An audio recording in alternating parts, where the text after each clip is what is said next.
bill. But one thing the bill does not say is that you as an individual are going to go to jail for 20 years.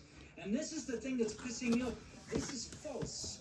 These claims that these, and you'll see there are lots of them, especially TikTokers who are trying to save their hide, because obviously, like, hey, their business or their livelihood is TikTok, so they're going to do everything they can to protect their livelihood.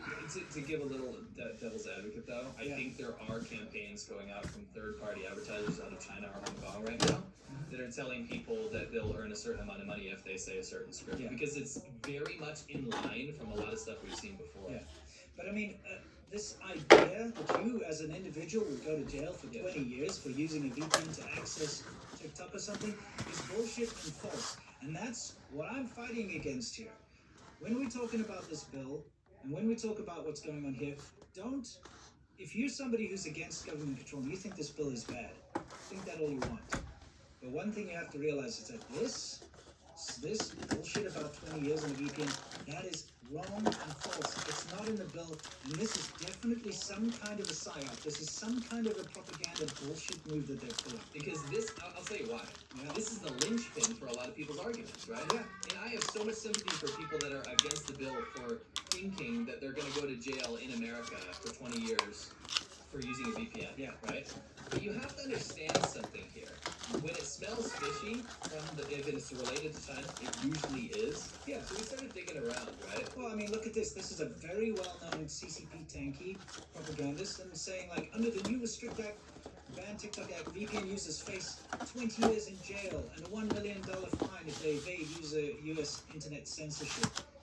Compared to this, the Great Firewall of China looks like a picket fence. You see what they're trying to do here is they're trying to say, look, China's great. They don't do anything bad, but America, holy shit. Can you explain what dual purpose is? Yeah, very key CCP terminology.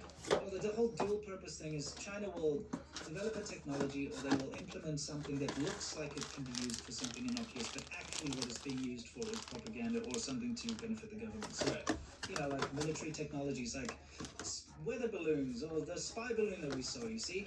They can claim it's a weather balloon when it's actually a spy balloon. And then when they get caught out, they can say, oh, it's just a weather balloon. Dual purpose ideology goes all the way from the top like that, like dual civilian military usage type stuff, all the way down to even how propaganda works. Yeah. So you'll see here, the purpose of this is, for lack of better words, a CCP shill. He is.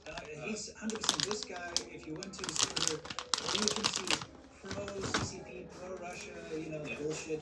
He's a tanky, that's what he does. So if you were to look at something like this, right, you would say, well, the key feature of this, like stepping outside, not knowing who this person is, the key feature is to criticize the Restrict Act and to look at it and say, wow, if this Restrict Act in America goes through, if me, a TikTok user, uses a VPN after it's banned to go on TikTok, I'm going to go to jail for 20 years and get fined, right? But this is dual purpose, because what it also does is says, yeah, there's a Great Firewall of China which blocks, majority of the internet, by the way. 70%. 70% of the internet. That makes this look like not a big issue, because at least in China, where everything's blocked, I can use a VPN and I'm probably not going to go to jail for 20 years, right? So it makes it look comparatively better, which is wild.